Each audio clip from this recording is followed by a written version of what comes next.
बहुत समय पहले की बात है। राजस्थान के एक वीरान गांव धूलपुर में एक बूढ़ा साधु आया। वो दिन भर पीपल के पेड़ के नीचे बैठा रहता और रात में किसी से बात किए बिना मंदिर में सो जाता। गांव वालों ने उसे पगला समझ लिया, लेकिन एक लड़का आरव रोज उसे खाना देने जाता था। एक दिन साधु ने आरव से कहा, बेटा, तुम्हारा दिल साफ है। मैं तुम्हें एक रहस्य बताता हूँ।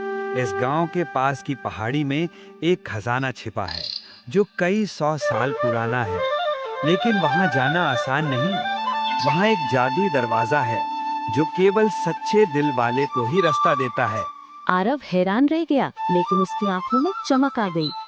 साधु ने उसे एक नक्शा दिया और समझाया कि पहाड़ी की चोटी पर एक पत्थर की मूर्ति है। उस मूर्ति के सामने सूरज उगने से पहले खड़ा होना होगा और एक विशेष मंत्र बोलना होगा, सत्यम शिवम सुंदरम। तभी दरवाजा खुलेगा। अगली सुबह आरव अकेले पहाड़ी की ओर निकला। रास्ता कठिन और डरावना था, कांटों से भरा और जंगली जानवरों की आवाजों से गूंजता, लेकिन उसका हौसला अडिग था। जैसे ही वो चोटी पर पहुंचा, सूरज की पहली किरणें फूट रही थी। उसने मूर्ति के सामने खड़े होकर मंत्र बोला। अचानक जमीन हिली और मूर्ति के पीछे एक गुफा का द्वार खुल गया।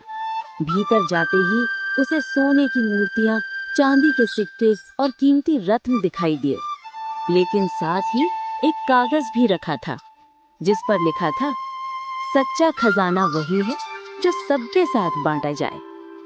आरव ने खजाने को गांव में लाकर सबके साथ बांटा। गांव के मंदिर, स्कूल और कुएं दोबारा बने।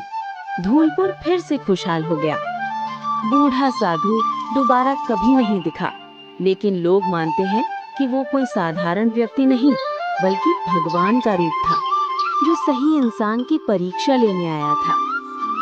और इस तरह आरव न केवल खजाने का हकदार बना, बल्कि सबके दिलों में अमर हो गया।